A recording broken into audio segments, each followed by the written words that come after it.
Les preguntaba si alguna vez han escuchado esta historia acerca de Pilato. ¿Se les ha hecho famosa? ¿Sí? ¿Saben ustedes que esta historia ha servido de inspiración para unos autores? ¿Han escuchado alguna vez de William Shakespeare? ¿Hay algún fan por aquí? ¿Sí? ¿Sí? ¿Más o menos? A algunos les gusta, a otros no. Sinceramente a mí más o menos. Pero esta historia de Jesús ante Poncio Pilato sirvió de inspiración para él para crear una historia. Una de sus historias más famosas. ¿Alguno de ustedes sabe qué historia es? ¿Por allá conocen sus historias? ¿No? Ok, hay una historia muy famosa llamada Macbeth. ¿Han escuchado de ella? No es Romeo y Julieta, pero sí es una historia muy sobresaliente donde William Shakespeare la dio como regalo a unas personas muy importantes.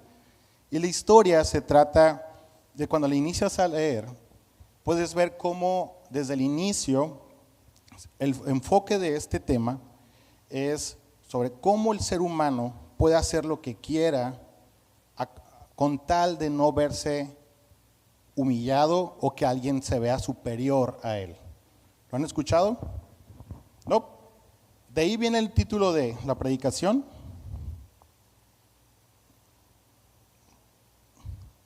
El clamor de la sangre inocente.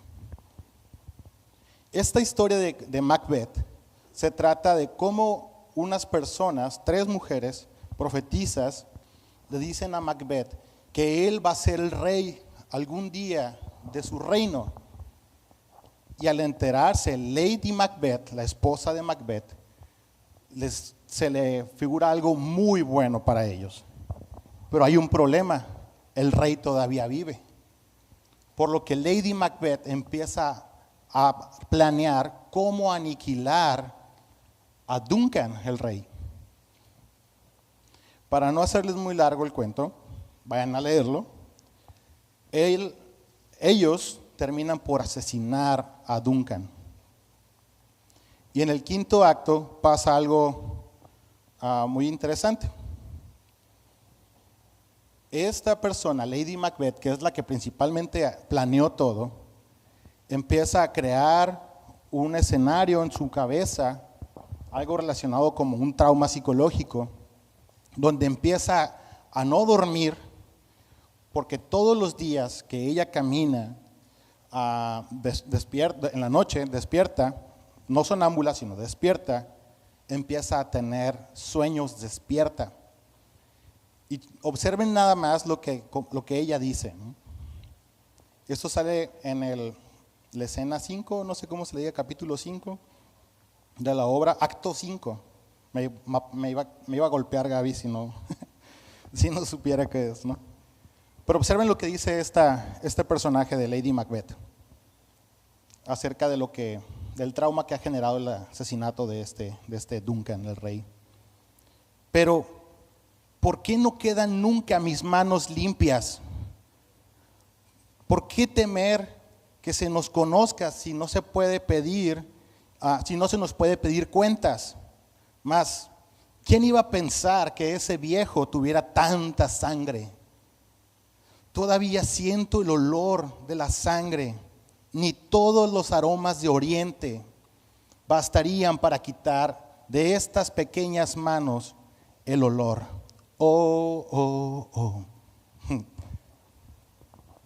Esta historia es muy sobresaliente y está inspirada en lo que Jesús experimentó en Mateo 27. También podemos ver que la preocupación de Lady Macbeth no es que la vayan a atrapar.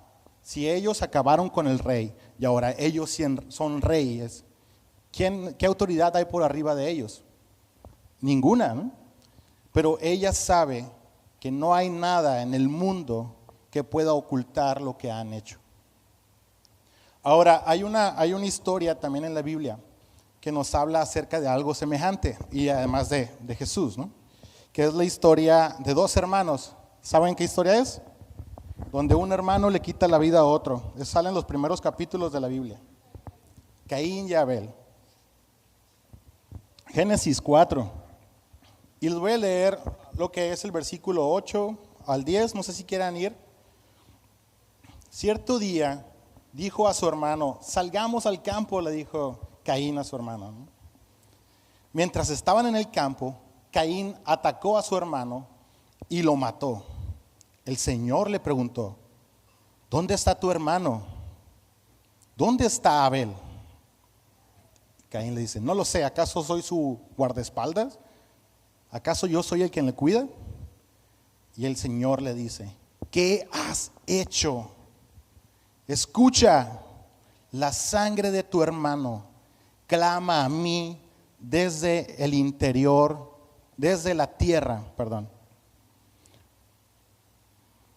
Y versículos más abajo dice Caín, oh no, mi castigo es demasiado pesado, no puedo soportarlo.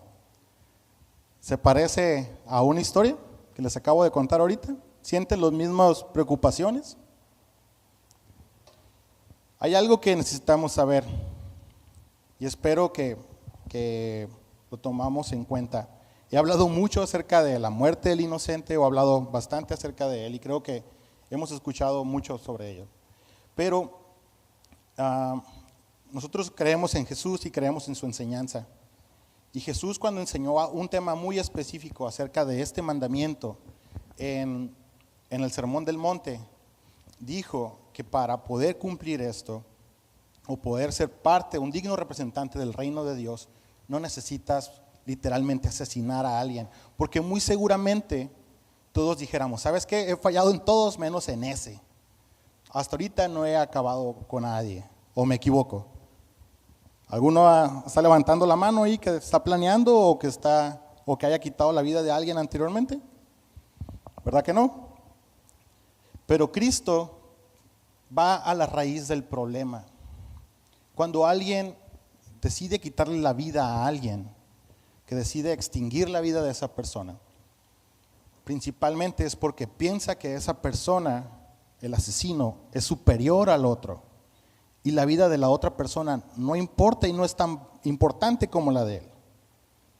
Y Cristo, cuando está hablando en el Sermón del Monte, nos dice que es lo mismo cuando te enojas.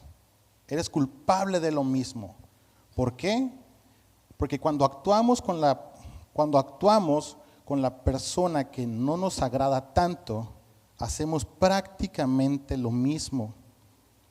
Sus pensamientos o sus comentarios no son tan importantes como los míos. O sus acciones no son tan buenas como las que yo hago. Y empezamos a degradar a esa persona. Por lo que Cristo dice que somos culpables de lo mismo. El problema sigue estando en nosotros. Y Mateo 27 habla acerca de esto, de esta situación. Y aunque es una historia que lleva más de 2000 años, en realidad habla acerca de un tema que el día de hoy lo podemos experimentar y ver todos los días. En esta historia podemos ver a cuatro tipos de personajes. Una de ellas es Judas, otro de ellos es los sacerdotes o el sumo sacerdote, otro de ellos son Poncio Pilato y su esposa, y lo último tenemos a la multitud. Y todos, al igual que Lady Macbeth, Caín, tienen una respuesta ante la muerte de un inocente. Todas las respuestas son diferentes, pero posiblemente si nosotros dijéramos, ¿sabes qué? De todas las muertes inocentes, de toda la tierra, de toda la historia, en realidad yo no tengo nada que ver. Pero Cristo nos enseña en los evangelios que tenemos mucho, mucho que ver. Ya sea que participemos directamente o indirectamente. Y voy a empezar con el versículo 1. Vamos a ir viendo ciertos pasajes y me gustaría que te pudieras entrar en el capítulo 27. Vamos a leer esto. Dice, muy temprano por la mañana, los principales sacerdotes y los ancianos del pueblo se juntaron nuevamente para tramar de qué manera ejecutar a Jesús. Luego lo ataron y se lo llevaron y lo entregaron a Pilato, el gobernador. Din, din, din. ¿Qué es lo que está pasando aquí? Algo muy interesante. Jesús una noche antes está siendo capturado y está siendo acusado por dos cosas, una mentira y una verdad. La mentira, y creo que estás totalmente de acuerdo conmigo, es que ellos consideraban a Jesús un terrorista, porque les había dicho que iba a explotar o destruir el templo, ¿no? Es una total mentira, él no dijo eso, sí dijo algo así, que el templo iba a ser destruido, pero no por él. La otra es que Jesús está afirmando algo que él nunca va a negar, que es ser rey. Ahora, hay algo muy interesante aquí que es el motivo por el que llevaron a Jesús ante Poncio Pilato.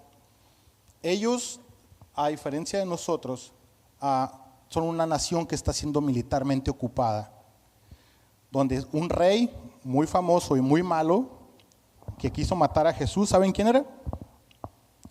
Herodes. Fue puesto por Roma para que él pudiera controlar y gobernar bien padre. De hecho, se considera uno de los mejores reyes monetariamente hablando de Israel. Pero él fallece y sus hijos estaban bien torcidos y todo era corrupción y corrupción. Por lo que Roma dice, ¿sabes qué? Este problema con los reyes no nos los va a salir algo mal y vamos a mandar a alguien, a Pilato, para que imponga orden. Y lo único que sabemos acerca de Poncio Pilato es que era una fuerza especial de Roma, el club de los que andan a caballo, y les dice, ¿sabes qué? Quiero que pongas orden. Y no crean que Pilato estaba inspirado o anhelando este puesto ahí, sino que todo lo que sabemos de Pilato es que él no quería estar en ese lugar, odiaba a los judíos, él prefería estar y estaba buscando inmediatamente que lo devolvieran a Roma. Era tanto su problemática en estar en este lugar lleno de polvo y caluroso, que en un momento, cuando esta gente que él despreciaba se acercó a él por sus malas decisiones, a reclamarle, así como lo hacen ahora las manifestaciones, dijo, ¿saben qué? Acábenlos a todos. Y él mató a todas las personas. Entonces, a él no les gustaban los judíos y los judíos no lo querían. Pero ahora los líderes de la iglesia, los líderes del templo han llegado a este lugar buscando a Pilato para hacer algo que ellos no pueden hacer, acabar legalmente con un hombre, que es Jesús. Cuando Judas, quien lo había traicionado, se dio cuenta de que habían condenado a muerte a Jesús, se llenó de remordimiento, devolvió las 30 piezas de plata a los principales sacerdotes y a los ancianos. He pecado porque traicioné a un hombre inocente. Una palabra que vamos a escuchar mucho en esta historia. ¿Qué nos importa? Dicen las personas que dicen conocer a Dios. Es tu problema. Entonces Judas tiró las monedas de plata en el templo, salió y se ahorcó. Qué feo, ¿no? Qué horrible. ¿Qué estaría pasando en la cabeza de Judas en ese momento para tomar como mejor opción el quitarse la vida? Puedo especular muchas cosas hay películas que hablan de él que se arrepiente, que no, etcétera, muchos puntos, pero lo único que nos cuenta la historia es que Judas sabe lo mismo que la historia nos está narrando, el actuar de Jesús ante los líderes y el juicio. ¿Y qué está haciendo Jesús? Nada. No está actuando, no está tratando de defenderse, no está tratando de alegar, sino que está tratando de ser la persona que él estuvo enseñando cómo debía ser, cómo actuar ante sus enemigos. Y al parecer, esto posiblemente fue lo que quebrantó a Judas. Y cuando él se da cuenta de lo que está ocurriendo, que dice que él ha entregado a un hombre inocente, la respuesta de las personas que deben de ser de inspiración para cada uno es como un puñetazo en la cara. ¿Qué nos importa? Es tu problema, vive con esto. ¿Qué tan abrumado estaría Judas al saber que ha acabado con una persona que no es como él esperaba? Que en verdad lo que predicaba era una realidad. Y sobre todo, a diferencia de Caín, que él acude a Dios, él ve como mejor opción acabar con la vida o acabar con el responsable de esto.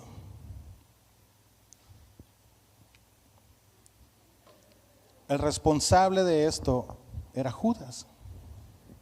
Ese es el primer personaje que se nos habla en esta historia, de cómo responde ante la vida, ante la muerte del inocente. Tenemos otros personajes, los sacerdotes. Los principales sacerdotes recogieron las monedas y dicen, no sería correcto poner esto en el tesoro del templo, ya que se usó para pagar un asesinato. Luego de discutir, tuvieron una reunión, finalmente decidieron comprar el campo del alfarero y convertirlo en un cementerio para extranjeros. Por eso todavía se llama el campo de sangre, y así se cumplió la profecía de Jeremías. Cuando nosotros leemos esto, no parece algo tan cotidiano escuchar hablando a sacerdotes acerca de dinero que ha sido manchado por sangre, pero hay algo muy interesante aquí. Judas reacciona ante la muerte de este inocente Jesús de una manera y decide quitarse la vida.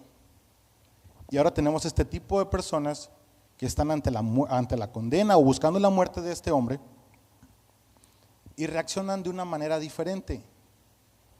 No pareciera ser alguien que está inspirado o buscando la voluntad de Dios. Pero te pregunto, ¿crees tú, conforme a lo que nos dice la Biblia, que ellos saben que Jesús es inocente? ¿Qué pasaría si ellos están debatiendo qué hacer con este dinero porque está hecho es dinero manchado con sangre? ¿Qué pasaría si en realidad el juicio, no estoy diciendo que estoy a favor de la pena de muerte, pero qué pasaría si el juicio en realidad hubiera sido algo justo y no un teatro como el que miramos? ¿Qué pasaría si en realidad al que están juzgando en realidad es alguien que merecía la pena de muerte? ¿Qué pasaría si en realidad la decisión que tomaron hubiera sido tomado por medio de la justicia, con el fin de agradar a Dios? ¿Importaría de dónde viene el dinero? ¿Dudarían dónde poner el dinero rápidamente? ¿Sabían ellos que Jesús era inocente? Totalmente sabían, pero deciden hacer algo más. ¿Qué hicieron con ese dinero? Compraron un terreno. ¿Para qué, dice Ichema? Y tal vez esto suena algo extraño, pero te voy a dar un ejemplo rápido que nos puede ayudar un poquito a comprender. ¿Quién tiene abuelitos que viajan mucho por el mundo? Yo nomás los he visto en Instagram, pero cuando ellos viajan, hay una situación que el día de hoy puede pasar, que cuando están en sus vacaciones y van a Cancún, por ejemplo, y si a uno de ellos les da un ataque al corazón y fallecen allá, muy probablemente empezarías un proceso de regreso para que lo entierren aquí. Y ahora, en ese tiempo es algo diferente y en la cultura de Israel es totalmente diferente. Ellos no enterrarían a alguien con tanto tiempo de duración. Ellos, en cuanto a esta situación, supongamos que hay unos viejitos que deciden ir a Israel, más o menos pongamos que son de la ciudad de Jesús. Este camino tardaría de 5 a 6 días y mientras ellos van allá les da un ataque al corazón a esta persona y lo primero que harían y que buscarían hacer es enterrarlo lo antes posible. Lo cubrirían en aceite, lo envolverían en vendas o sábanas y lo pondrían en una tumba. harían una celebración en honor a él. ¿Por qué? Porque es una necesidad. Una necesidad no solamente para una persona, sino para todos. Para todos. Por lo que están haciendo es decir, ¿sabes qué? Hay una necesidad para esas personas que vienen a la ciudad y que fallecen y que nadie se hace cargo de ellas. ¿Sabes qué? Hay que hacer una donación. Hay que donar esto para el beneficio de la gente. Y es una necesidad. Están haciendo para el beneficio de alguien. Lamentablemente lo están haciendo por medio de la muerte de alguien. ¿Están beneficiando a alguien? Al final de cuentas, sí, pero porque han matado a alguien. Y es algo muy profundo que Mateo nos está contando acerca de esto, de cómo el mundo ha sido construido o puede ser construido por medio de la muerte y por medio de la opresión de las personas. Y él sabe que esto es una realidad del día de hoy. Lo puedes ver en tu compra de día a día. Hay muchos casos, muchos ejemplos, y solamente tengo dos. Uno de ellos es como cuando compras cosas por Amazon o por cualquier red social, unos pantalones, vamos a ponerle, y con el tiempo te das cuenta de que es una fábrica en China que tenía esclavizados a niños, ¿no? Y este otro punto es un punto más real y que quiero que pensemos en esto. Sinceramente es un punto que a mí me ha llegado y es una realidad en México. Hay alrededor en México, según las últimas evaluaciones, de 80,000 a 85,000 niños esclavizados sexualmente. México tiene las mejores leyes de América Latina. Tiene apoyos y los mejores recursos y movimientos. Pero también se ha convertido en el Edén de los pedófilos. La explotación sexual en los niños genera mucho más riquezas que el narcotráfico y el tráfico de armas. Y decimos, ¿y cómo se parece esto a lo que los sacerdotes estaban haciendo? Esas personas que donaron esta tumba para los forasteros iban a ayudar a 15 a 50 personas, iban a beneficiar de 15 a 50 personas. Y esas personas no van a saber que eso se obtuvo por el sacrificio de alguien. Y el día de hoy, no me gustaría decir específicamente para los hombres, pero el día de hoy, cuando las personas observan pornografía, lo único que están haciendo y manteniendo es este tráfico. Y ni siquiera lo saben. Pero es una realidad que hay en nuestro país. Así que te animo a dejar este pecado. Al final voy a mostrarte algo más que puede ayudarte. Por lo que podemos ver cómo una sociedad puede participar en la muerte y en la opresión del inocente sin ni siquiera saberlo. Porque pensamos que no pasa nada. No va a pasar nada, ya ocurrió el problema.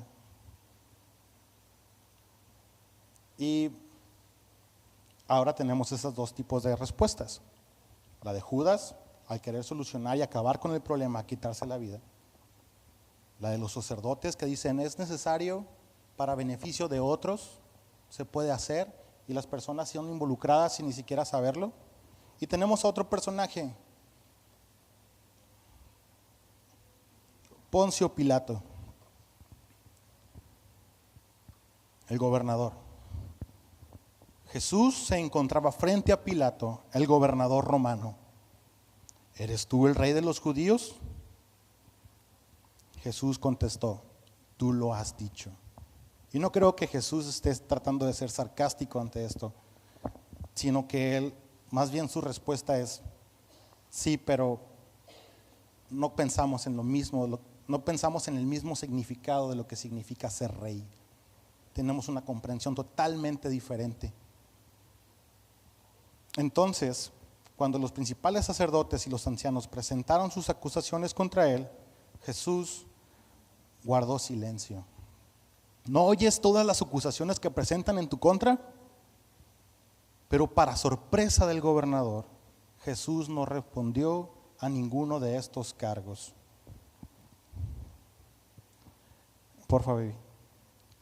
Ahora bien, era costumbre de que cada año durante la celebración de la Pascua, poner en libertad a un preso, después de todos los años de opresión y de mal gobierno de Pilato, está tratando de cuidar su relación ante el pueblo y la pacificación durante la celebración y trata de hacer buena onda y les dice, quisiera entregarles a un preso como cada año, el que la gente quisiera.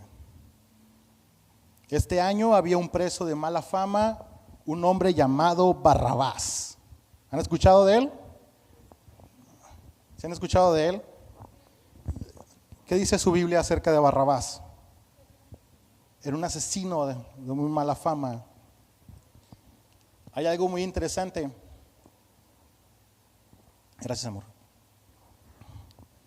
En algunas versiones nada más aparece el nombre Barrabás, pero en realidad su nombre es Jesús Barrabás. Yeshua Barrabás. Un nombre muy famoso, Jesús, que significa la salvación de Yahvé, o Yahvé salva. Y Barrabás, el hijo del Padre. Y Mateo dice, hay dos tipos de personas, Jesús Barrabás y Jesús al que le llaman el Mesías. Y están delante de Poncio Pilato. Imagina la escena. Poncio Pilato ni siquiera es judío y está ahí viendo cómo la multitud viene, le desagrada todo este movimiento, la polvadera que están levantando y el ruido. Y les dice, quiero hacer buena onda con ellos para que esto ya se acabe y yo irme a mi lugar de descanso. ¿Qué persona, qué Jesús quieres? ¿Jesús Barrabás o Jesús al que llamas el Mesías? Y lo que a él le llamó la atención, a Poncio Pilato, fue que Jesús no respondió nada. No está impresionado por el accionar de los sacerdotes, no está impresionado ni por sus mismos soldados, está impresionado por al que están acusando. ¿Cómo Jesús está respondiendo ante esta situación?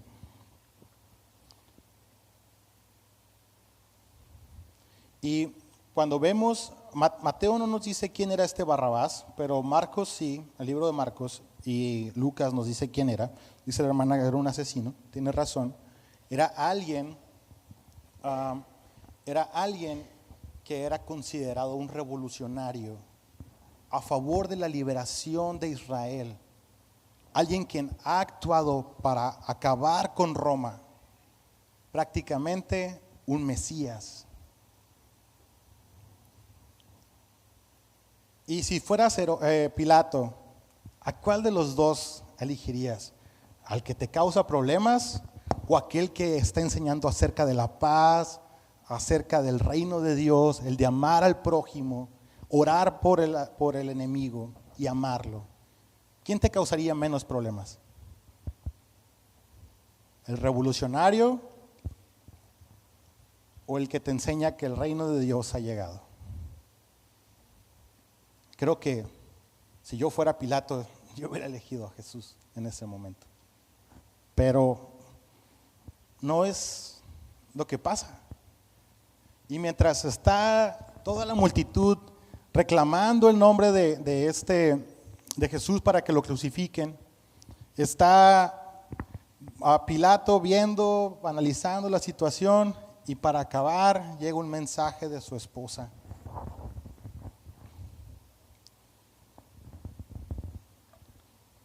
Justo en ese momento, cuando Pilato estaba sentado en el tribunal, su esposa le envió el siguiente mensaje: deja en paz a este hombre inocente. Anoche sufrí una terrible pesadilla con respecto a él. Déjame decirte que en el Evangelio de Mateo muy pocas personas han tenido un sueño acerca de Jesús. Uno de ellos fue José, cuando le dijeron que no se divorciara de María. La otra fueron los sabios de la región de Magi. Y ahora esta mujer. Algo debe de pasar o algo está ocurriendo y debe ser tomado como una señal de lo que está por acontecer. Y ahora está Poncio Pilato viendo la multitud reclamando algo. Él viendo que Jesús es inocente, porque más que nada dice la palabra que él está viendo que esto está hecho por parte de los sacerdotes porque les cae mal. Y ahora tiene la intuición de su esposa diciéndole: no te metas con él. Y la historia te lleva a una pregunta: ¿qué va a hacer Poncio Pilato ante todo esto? ¿Qué va a hacer? ¿Qué respuesta va a dar al pueblo? ¿Y qué va a hacer con Jesús, a quien llaman el Mesías? Mientras tanto, los principales sacerdotes y los ancianos persuadieron a la multitud para que pusiera en libertad a Barrabás y que se ejecutara a Jesús. Así que el gobernador volvió a preguntar: ¿a cuál de estos dos quieren que deje en libertad? A Barrabás, contestó la multitud. ¿Pero qué hago con Jesús llamado el Mesías? Crucifícalo, le gritaron. ¿Por qué? ¿Qué crimen ha cometido? Y la turba rugió como animal. Crucifícalo. Pilato vio que no lograban nada y que se armaba un disturbio. Y sabemos que Pilato, ante los disturbios, no toma buenas decisiones. Así que mandó a buscar un recipiente de agua y se lavó las manos delante de la multitud. Soy inocente de la sangre de este hombre. La responsabilidad es de ustedes. Y la gente respondió: nos haremos responsables de su muerte, nosotros y nuestros hijos. Así que Pilato dejó a Barrabás, el revolucionario, en libertad y mandó a azotar a Jesús con un látigo que tenía puntas de plomo y después lo entregó a los romanos para que lo crucificaran. Pilato sabe conscientemente, su esposa sabe conscientemente que Jesús es inocente, pero el no querer estar ahí, el no querer estar atendiendo a ese tipo de personas, el poder estar haciendo otra cosa, lo llevan a pensar a lo siguiente. Dice el Evangelio que la gente empezaba a alterarse. Y sin duda alguna, Pilato pensó: ¿qué pasará si dejo libre a Jesús, a quien llaman el Mesías? ¿Tendré que matar de nuevo a todos? Se va a hacer un problema más grande. ¿Jesús es digno de que haga eso? No, no es tan importante. Así que decidió de autonombrarse inocente de lo que está ocurriendo.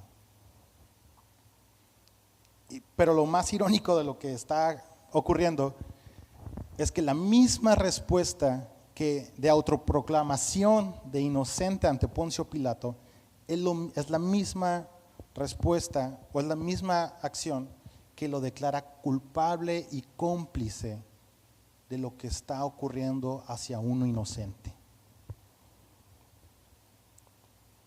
sin duda es una respuesta totalmente egoísta, sabiendo que él puede estar en otro lugar y no querer lidiar con esa situación. Y por último tenemos a la multitud. Esta multitud que muchas veces hemos pensado que son los que una semana antes estaban gritándole Hosana, Dios salve, salve al que viene en el nombre de David. ¿Alguno de ustedes ha escuchado esto?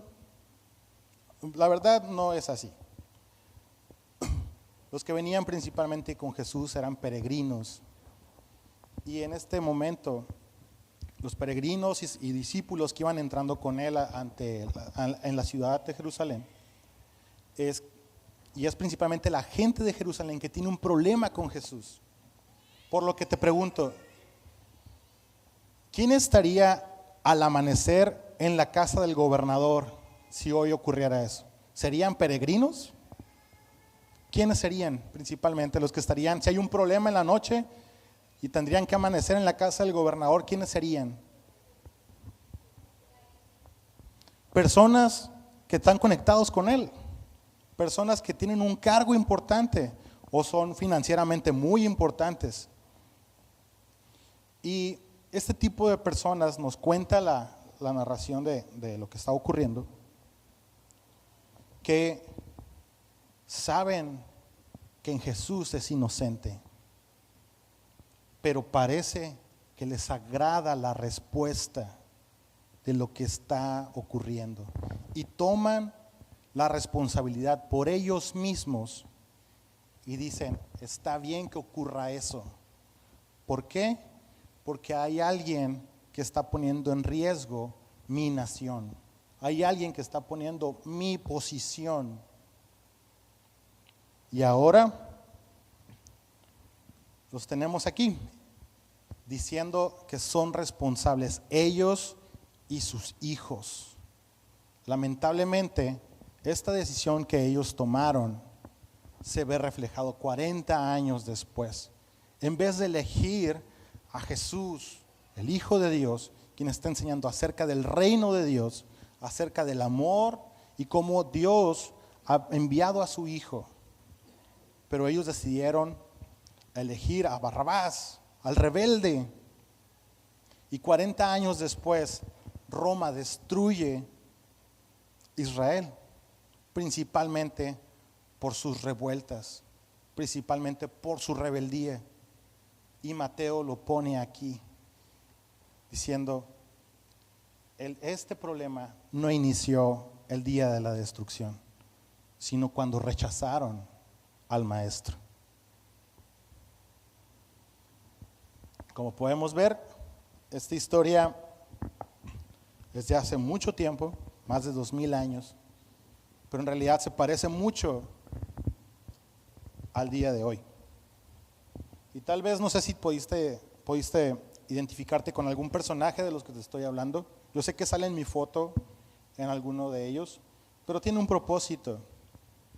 Yo sinceramente me identifiqué con esos tres personajes. Y no sé si tal vez pudiste identificarte con Lady Macbeth y con Judas, el cual saben que son culpables de la muerte del inocente y sus pensamientos los han llevado a una depresión, a un cargo de conciencia de lo que han hecho en contra de personas. O si te has identificado con los sacerdotes que dices, ¿sabes qué? No pasa nada ante la muerte del inocente. Es necesario para que el mundo siga caminando. Es necesario para que la economía siga funcionando, para que las carreteras sigan creciendo. Es por el proceso. El proceso natural del ser humano. El más fuerte es el que sobrevive. O tal vez te has identificado con Pilato, que estás consciente de que el inocente está siendo afectado, de que puedes hacer algo, pero simple y sencillamente no quieres hacer nada. Porque primero estoy yo. Y si no me amo yo primero, no puedo amar a los demás. O ya sabes, mañana tengo que trabajar. Así que yo soy inocente de lo que pasa, ¿no? Yo no sabía, yo no sé. O tal vez como la multitud que dice, está bien que ocurra eso y la responsabilidad va a ser mía de lo que está pasando. Pero ni siquiera sabemos lo que estamos pidiendo.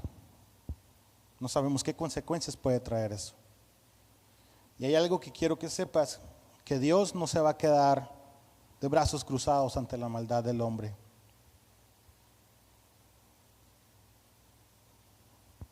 Y lo más impresionante de la historia es que solamente hay un verdadero inocente ahí. ¿Y qué está haciendo?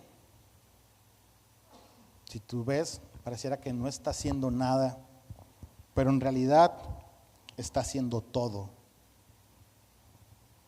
Ese inocente que está ahí no está defendiéndose, no está tratando de decir, eso es mentira. No está tratando de decir, no, eso no significó lo que quería decir. Él está firme como una roca, sabiendo que tiene un propósito. Y vas a ver que en la historia, nunca, en ninguno de los 4 evangelios, Jesús va a llamar enemigo a Pilato, ni a Judas, ni a los sacerdotes, ni a Barrabás, aunque era totalmente contrario a él.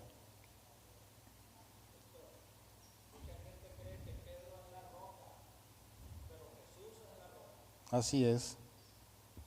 Y Jesús sabe cuál es su posición. Él sabe que va a afrontar ese problema directamente. El problema de la maldad del hombre. A él no le tiemblan las piernas ante eso. Y está deseoso de mostrárselo a Pilato, a los sacerdotes, a Judas también, ¿por qué no? Que su amor sobrepasa todo mal. Y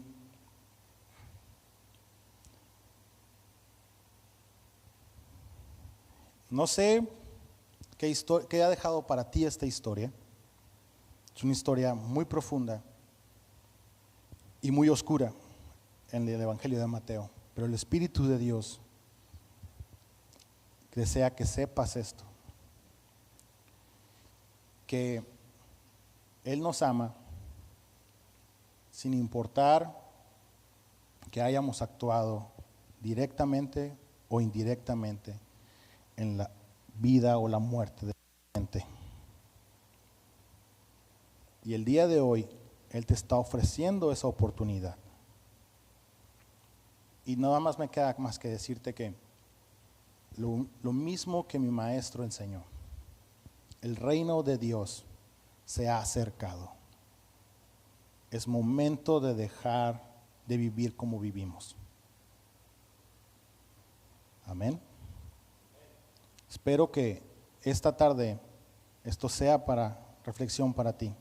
Y me gustaría ir a Romanos 6 para cerrar mientras pasa el grupo de alabanza. Romanos 5, perdón.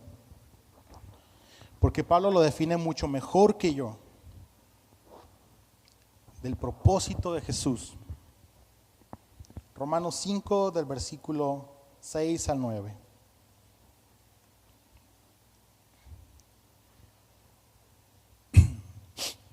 Dice: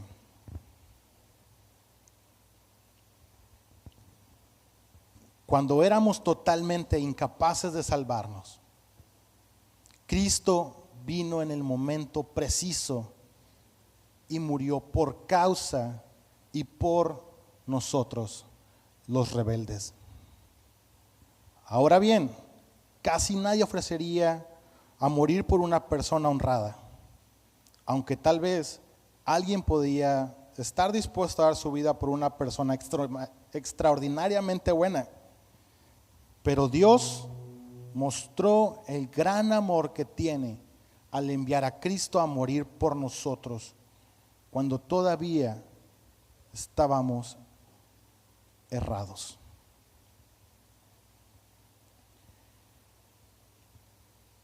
Y no hay mejor palabra para decir que éramos incapaces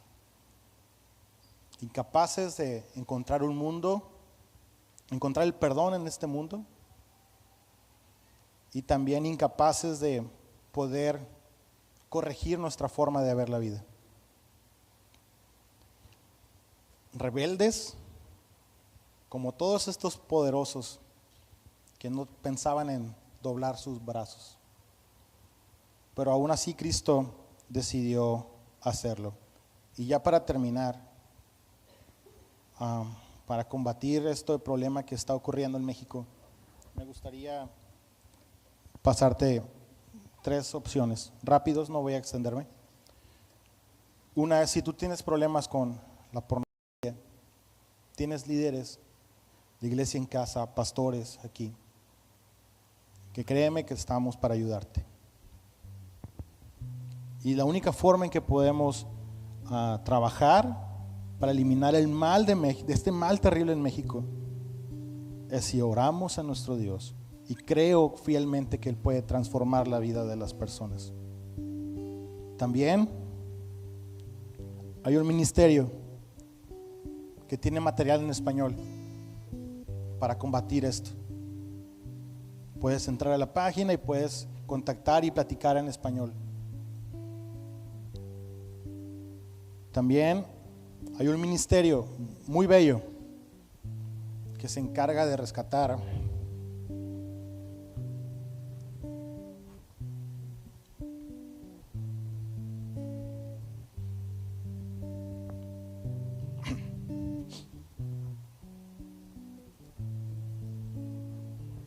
a niños de la esclavitud sexual a nivel del mundo. Hacen planes para poderlos rescatar. Esto se llama International Justice Mission. Están por todos los continentes y trabajan junto con iglesias. Rebeca, tenemos unos conocidos que trabajan para combatir la prostitución infantil en Ciudad Juárez y Mexicali.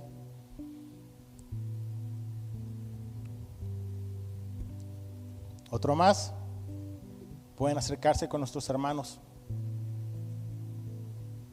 y que les den más información cómo podemos combatir esto y que puedan ver la presencia de Dios aquí.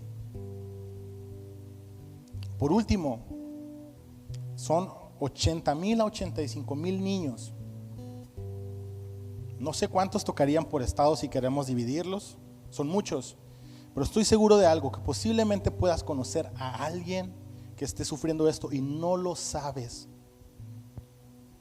Pero si llegaras a conocerlo, mínimo contamos con este número a nivel estado. Dios nos ha llamado a hacer la diferencia, a dejar de vivir como antes. Dice Pablo que nos ha rescatado de la vana manera de vivir. Amén.